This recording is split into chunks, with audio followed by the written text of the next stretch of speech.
Hello, my name is Carl Surrey and this is a video tutorial for the Facebook group called Fans of Serif Software.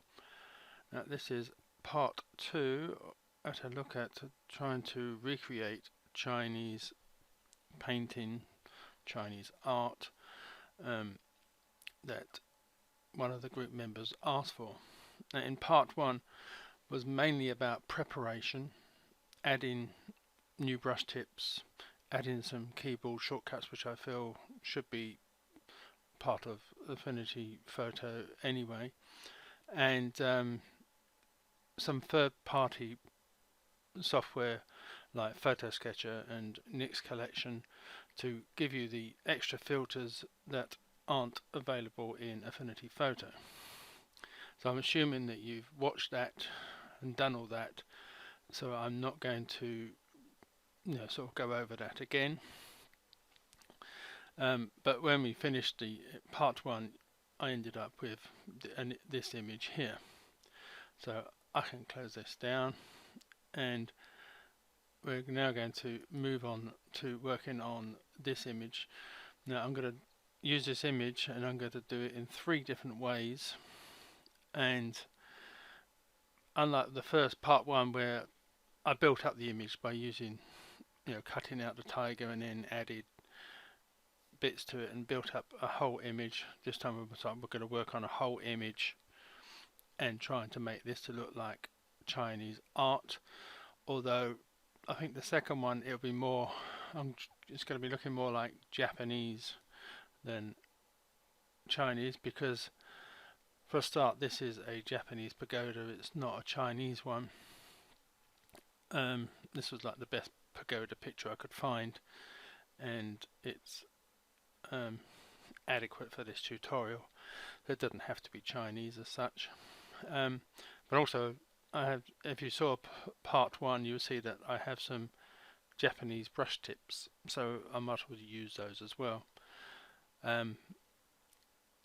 This image I got from pixabay.com, and as you can see up here is cherry, spring in Japan, cherry tree, cherry blossom. Now these are images from Pixabay are free to download and use as you want. You just need to register and join, but it is a very good site for getting free images that you can use with your projects. So this is one I'm going to use. Right, the first one we're going to do is I'm going to use this in the Nix Collection, which is free and downloadable from Google, and I will add links to both this image and the Nix Collection into the description for this in YouTube. It might be a long description, you may just have to click on the show more button to see all that is written there. The Nix Collection can be installed on your computer, PC or Mac. I'm using the PC here, but I'm pretty sure it works the same on the Mac. You can install it as a standalone program, or you can install it as a plugin into Affinity Photo, and once you've done that you just come to filters, down to plugins, then Nix Collection, and I'm going to use the Color Effects Pro 4. You then just have to wait a little while for that to open up, and it will insert this image into Color Effects Pro 4. Now it is set on the last one I use, which is the one I want to use, which is the infrared film.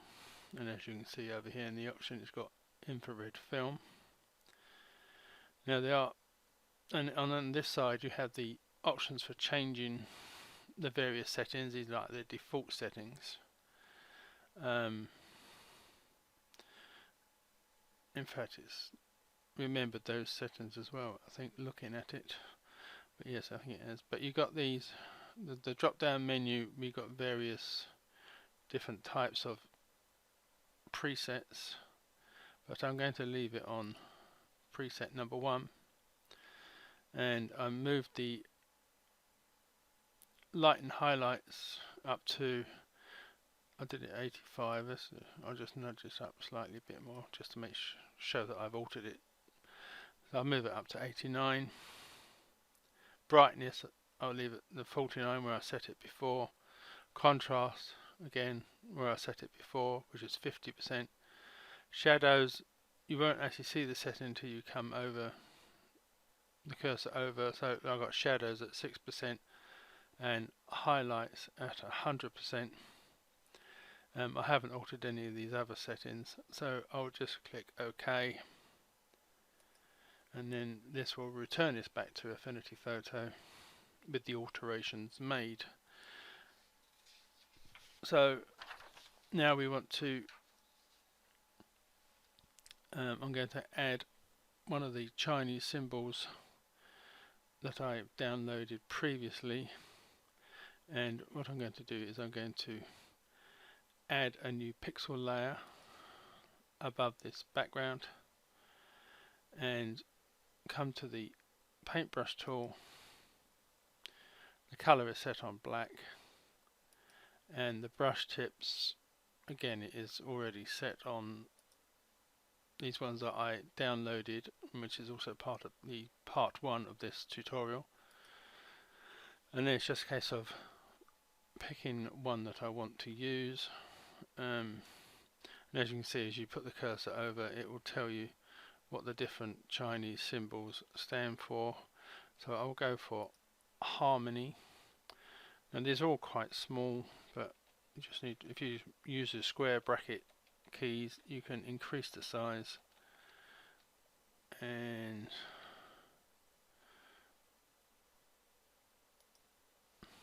yes, I'll do that about there. And then I also want to add a couple of paint daubs over here. So what I'll do is I'll then add another pixel layer above that layer, and I will come to another one which I downloaded in part 1 of this tutorial, which is the BB Watercolor 2 CS. And you know, there are all sorts of different types of daubs that you can use. Let's go for one of the, that's probably a bit too big. I mean, most of these are very big, but let's go, oh, let's try that one there. I will just lower the size of that.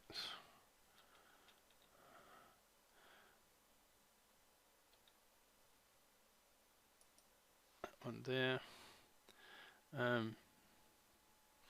And I'll just lower the opacity of this one down to about 80% or so. That will do. And then add another pixel layer, and I'll pick a different daub from here. Let's try this one. There we go. Again, like I said, they are huge, so I'm going to lower the size of this. I'm going to just do it about there. And this one, I'm going to change the blending mode of this one to soft light. So again, let me get off this tool. So you can see that because it's soft light, it's made this one fainter, but you know, the blending here has made this sort of a bit darker. So you can see the difference between the two layers and where they merge. So whether this is part of Chinese art, I don't know. This is just a bit of fun on my part, to try and give an effect that someone's been painting.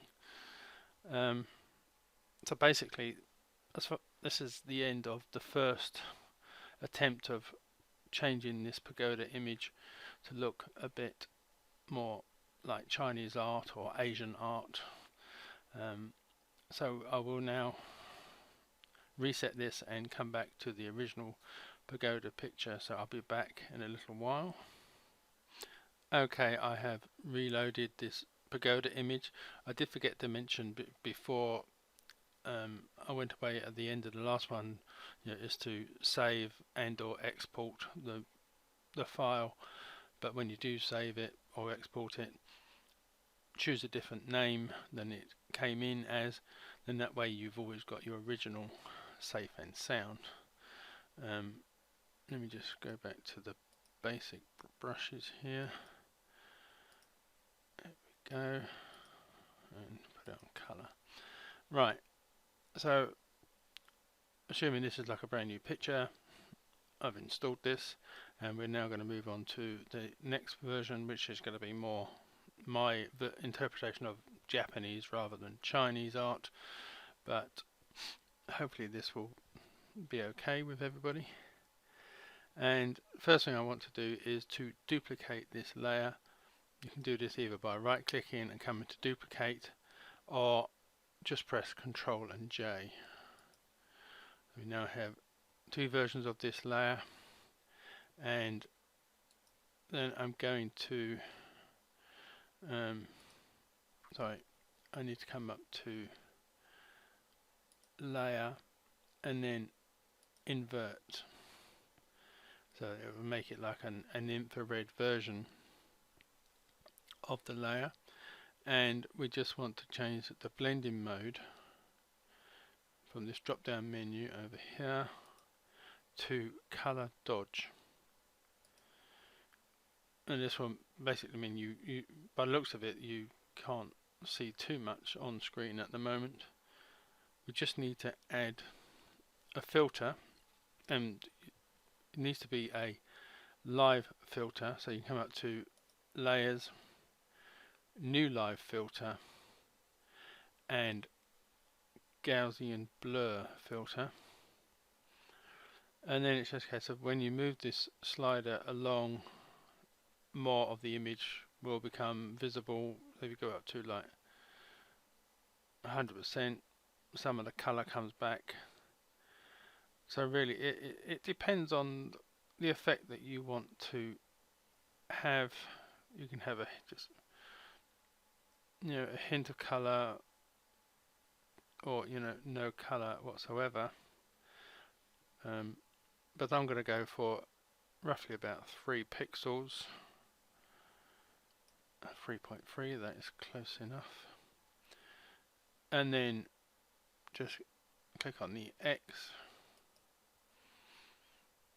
So that filter is now, as you can see, part of this second layer.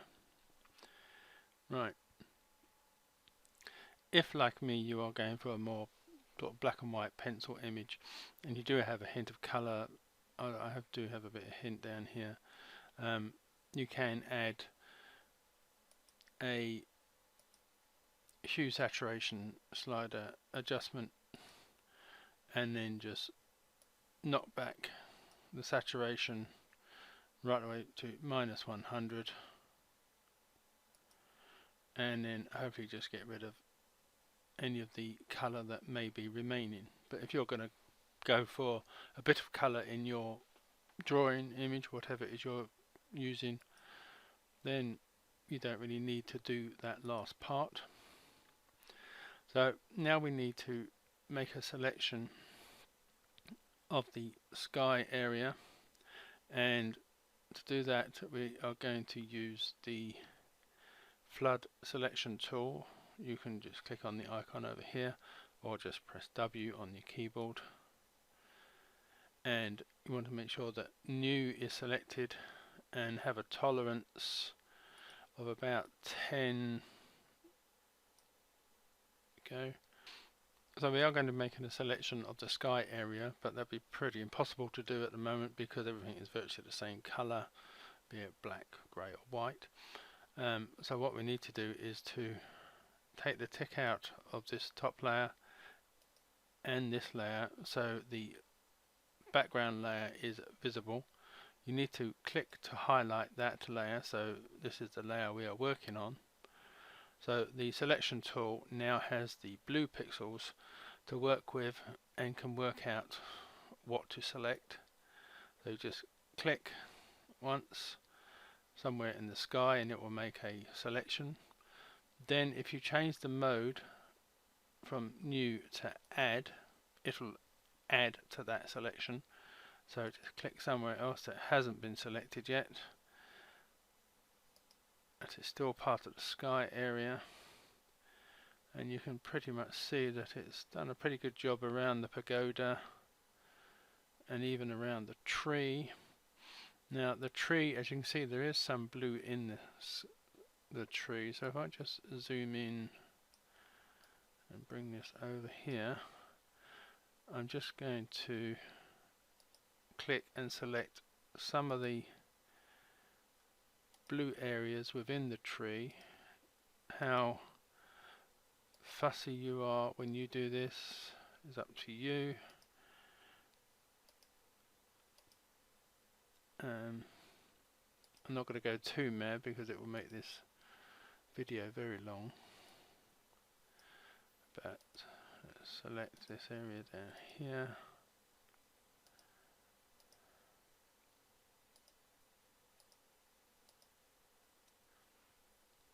And if you do click a bit by mistake,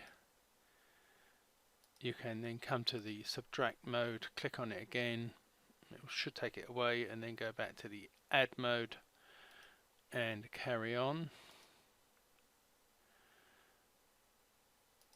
That I think will do for this tutorial. A few bigger areas I've probably missed. I'll just do a couple up here, and then I'll call that the end. Right, I'll press Control and 0 to zoom out. So that has pretty much made a selection of the sky area, and the next thing we want to do is to make a new, if I go click and highlight the top layer again,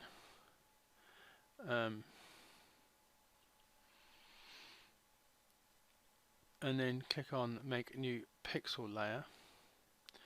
That new pixel layer will now be at the top, and I can now click on add layer mask, and it will add a layer mask to that pixel layer, and the layer mask is using this selected area, so it is masking off the buildings and the tree, and will allow whatever to come through in the sky area. So if I put ticks back into these two lower layers, I can press Ctrl and D to get rid of the selection area, highlight this top pixel layer area again, and this is where I'm going to paint some sky into. So I'm going to come to the paintbrush tool, and I'm going to pick a colour, a sky bluey colour,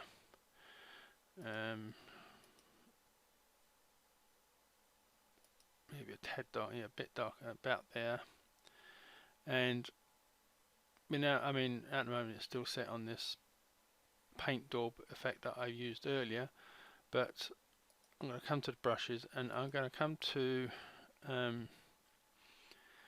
the drawing category, which is standard for Affinity Photo, and what I'm looking for is a sort of very patchy fill, and the very first one, I think drawing 1, which is quite small. If I raise this in size, you can see it's quite a patchy fill. Now the thing here is not to do like loads of different brush strokes, because if you do one, for example, and then you paint over it, you're just sort of adding more and more colour, which is not necessarily what we're after. So I'll press Ctrl and Z to get rid of those. So it's best to have a pretty big brush size, and then click once and just paint over the image as quickly as possible, including the bits in the tree. and there you have a sort of patchy blue sky area. So I'll just come off of this tool. So there you have your sky area. I mean, you could, if you wanted to, change your brush tool. Say, let's try a different one. Let's try that one there. Change the color to white. I seem to have come off the brush tool. Why have I come off the brush tool? I'll come back on the brush tool, change the color to white, and a different brush. And if you need a few more sort of cloudy area, you could, add a few patches of extra clouds in there. It might have been better on a separate pixel layer possibly, and then I could have lowered the opacity. But if I lower the opacity of this overall layer, you can alter the density of that blueness to suit your needs. I will leave that at 80%, and then it's a case of coming back to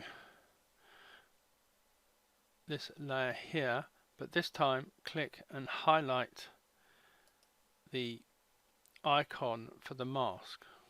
And if you've watched part 1 of this video, you'll see that I set up a keyboard shortcut of Alt and D, which will bring back the selection area that I'd made earlier.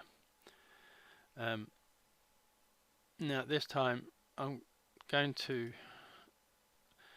highlighted the top one, and I'm going to make a new pixel layer.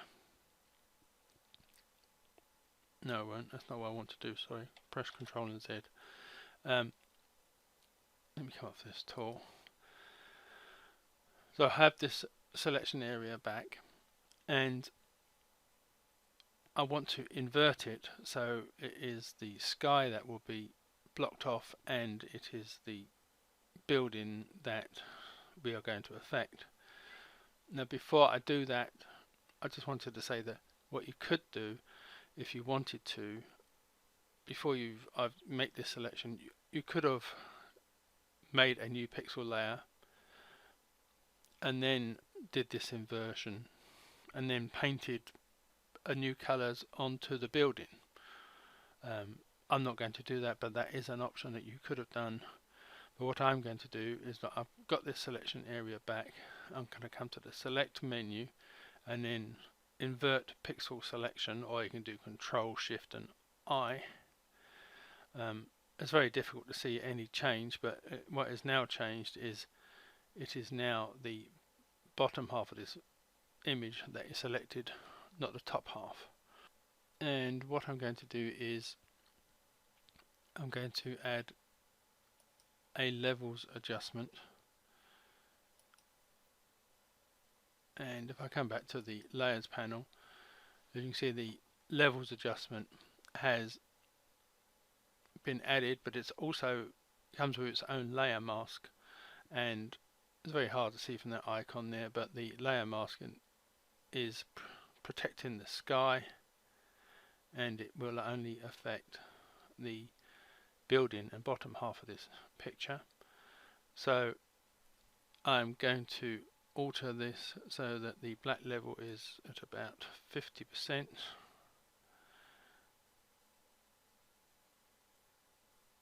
we go.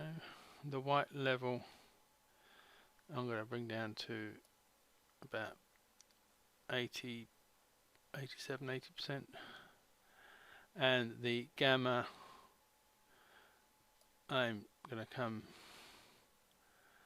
down to roughly about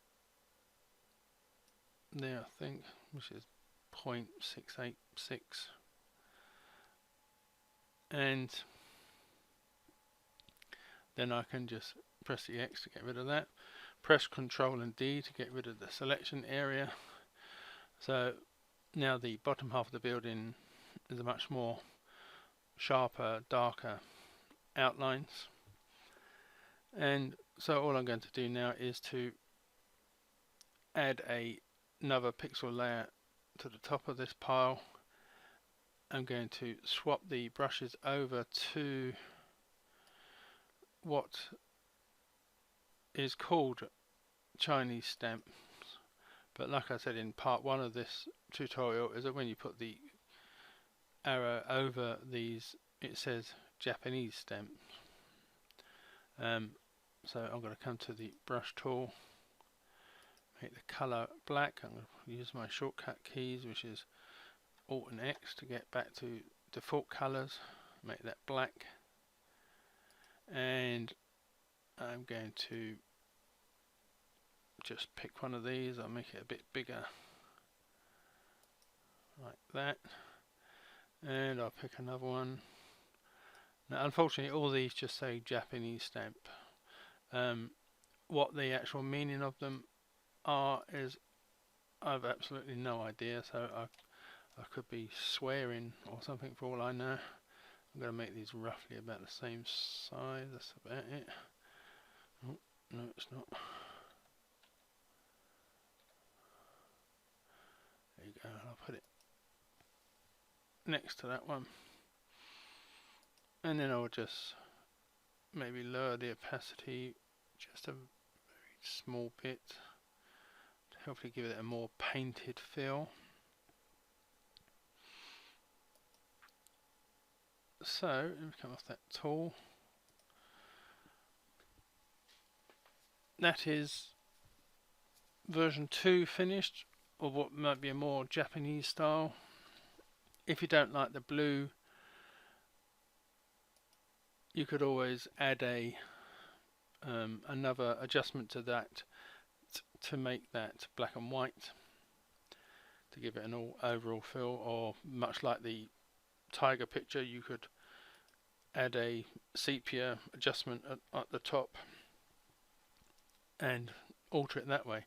There's the beauty of these like various tutorials is that you don't have to stick to one in one way. You could nick a bit from the first one and a little bit from the second one and make your own version with the parts of the tutorial that you like the best. So like I said, this is the end of this part of the tutorial. You want to save and export under a new name, do that. I will go away and come back with the same image and we will do one final part, so I'll be back in a sec. Okay, this is the final part of this tutorial, and this one seemed to got the best approval from Joshua, who had asked me to try out this subject. So I'm guessing that this is probably nearer the end result that he wanted for a Chinese art effect. But as I really don't know too much about Chinese art, I can't really say one way or the other. Now part of this, or quite a lot of this, I will be using some ideas, no, wrong one,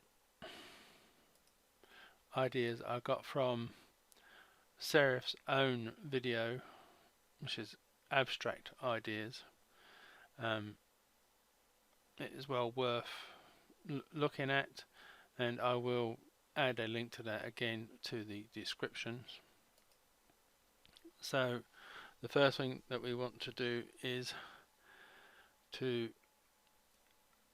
with your original image here, is to add, let's come off of brushes, go back to color, add an adjustment which will be the black and white adjustment, and what you want to do is move the red and yellow sliders as far as they would go to the left, -200, and move the blue and cyan sliders all the way to the right, which is +300.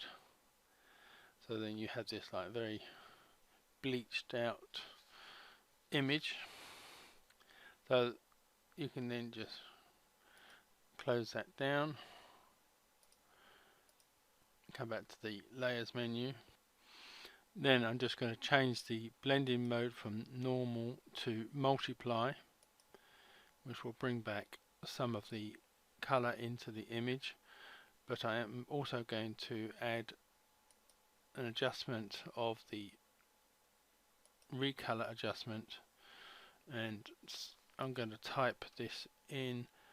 I'm going to make the hue 30 and the saturation is going to be 44,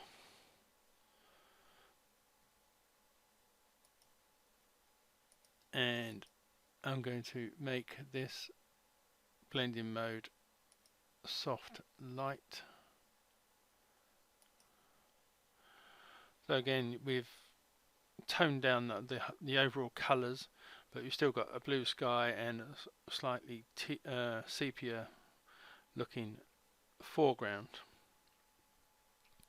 So with the top layer highlighted here, I'm going to add another black and white adjustment layer,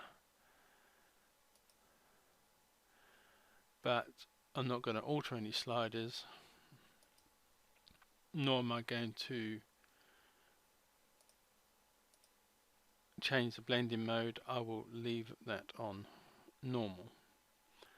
So what I want to do now is to add a live filter, and to do that I'm going to come to Layers, New Live Filter, and Bilateral Blur Filter.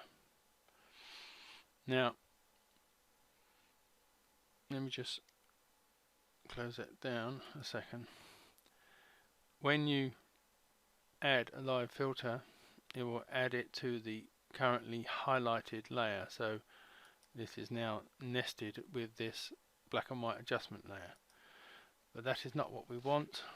I want this filter to affect the whole image, so I need to click on that second mask there and then click, hold and drag it upwards, so that is now above all the other layers. So this will now affect all the layers, and if I just double click in the icon again here, the option panel will come back, and I can now make some adjustments that will affect the whole image, not just the layer that it was originally attached to. So I'm going to move the radius up to around the 40 mark, 39.8 will do, and the tolerance I'm going to go up to about 30. And what this does is just sort of gives the look of a more painted image, a bit more blurry in places. How much you use this effect, I will leave that up to you, but I will leave that like that for my image. And then we move on to adding a bit more of a feel of a paint into this by adding a new adjustment layer, and this time it's going to be brightness and contrast, and I'm going to move the brightness up to 20% and lower the contrast to about -50. There we go. So hopefully this is now making this look more painted rather than a photograph. So if I go back to the layers, now what I want to do is to make a flattened single layer of all the layers that have gone before it. So if I click and highlight the top layer, which should already be highlighted like mine is, right click, come down to merge visible, Affinity Photo will think about it for a little while, and then it will make a new layer that is made up of all the layers below. So you really want to make sure that all your settings are correct and as you want them before you do this, because you can't really go back and make alterations to these layers because this layer is sitting above them, and that can't be altered. So make sure you got it how you want it before you make this layer. I mean, obviously you could always delete it, then make your alterations and make another visible layer. That's really up to you, but once you're happy with it, make a single visible layer, because we're now going to, much like the earlier version, we're going to select the sky. So we're going to come to the flood select tool, got new, again set the tolerance quite low to 10, well that's 9, that is good enough, and we are going to just click into the sky area. Now because this is, you know, the colours are much closer together in black and white and what have you, they may go over certain areas much more easily than you did in the previous one, because we were selecting blue pixels, which the tool is found easier to select. So once you've made a selection, then come to add, and then you can click and add areas. Now by the looks of that, the sky area around the building is quite good. You can zoom in and just drag this around, just around the building, just to see if it's done quite a good job actually. So it's really just in and around this tree now. So much like before, selecting areas within the tree that you think the sky would be showing through. Again, this is much harder than before because because it's all pretty much black or white or versions of grey. It's hard to know what is part of the sky shown through and what might be part of the white flowers of the tree. I will leave the choices of what you select up to you. Now see, I went a bit, that selected part of this building here. What I'll do is I will come to the selection brush and make sure it's on subtract, and I will just quickly deselect all those, come back to the magic wand, not magic wand, flood select tool. I'll lower the tolerance a bit more. Let's go for a couple of pixels.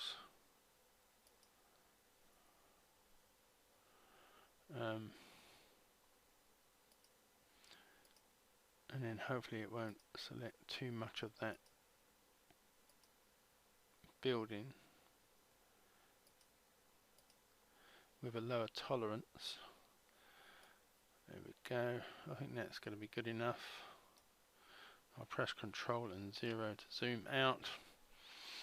So that is going to be good enough for this demonstration. You can be a bit more picky about what areas you want to select or not select.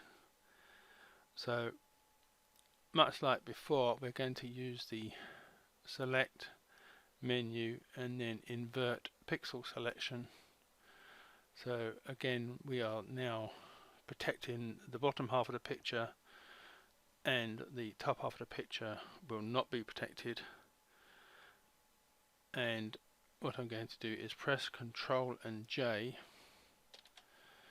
and it will make a new layer that has just this image on it. I mean, if I turn off all of these,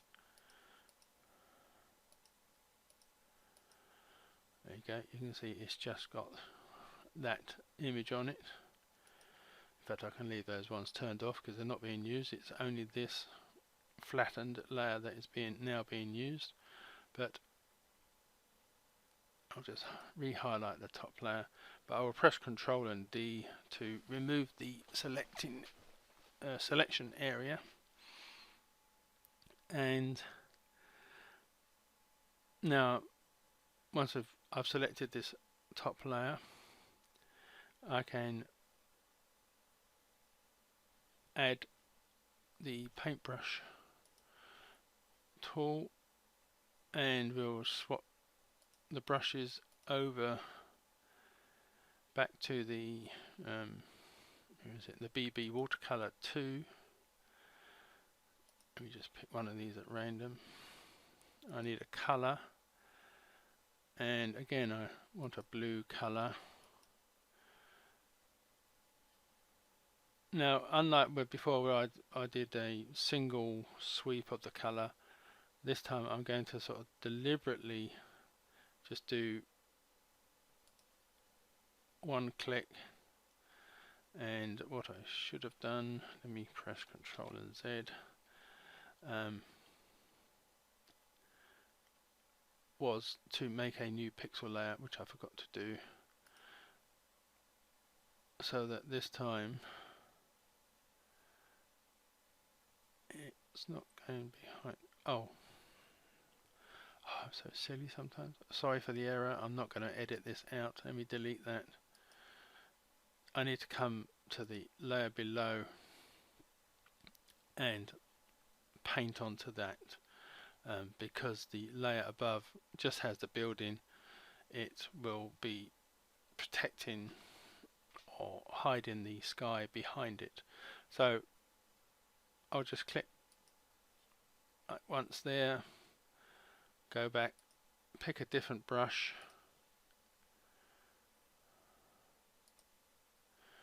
and don't forget to do the bit in the sky. Let's try a different brush altogether. But basically it's just a case of building up the sky with looks of difference. That's probably a bit too heavy, as is that. I mean, you could in theory add a new pixel layer and add different versions of the blue. Let's try that. Well, if I put that one up there, for example, and then lower its opacity, this is not as strong and overbearing.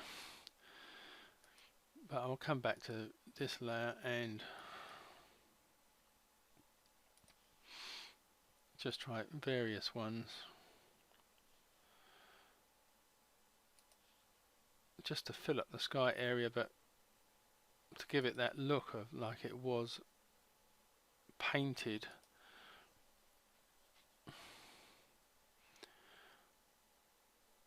Yeah, it's not brilliant, but I will leave it like that. You can see what I mean, the fact that you can see deliberate brush strokes.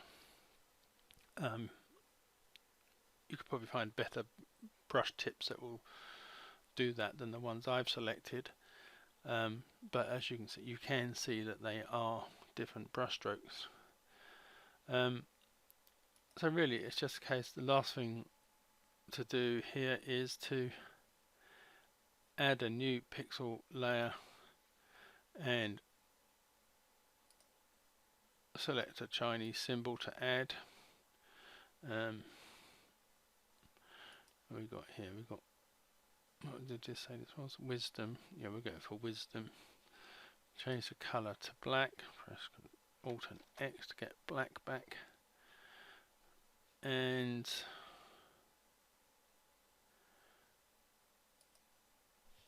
brush tool, black, yeah. And then increase the size.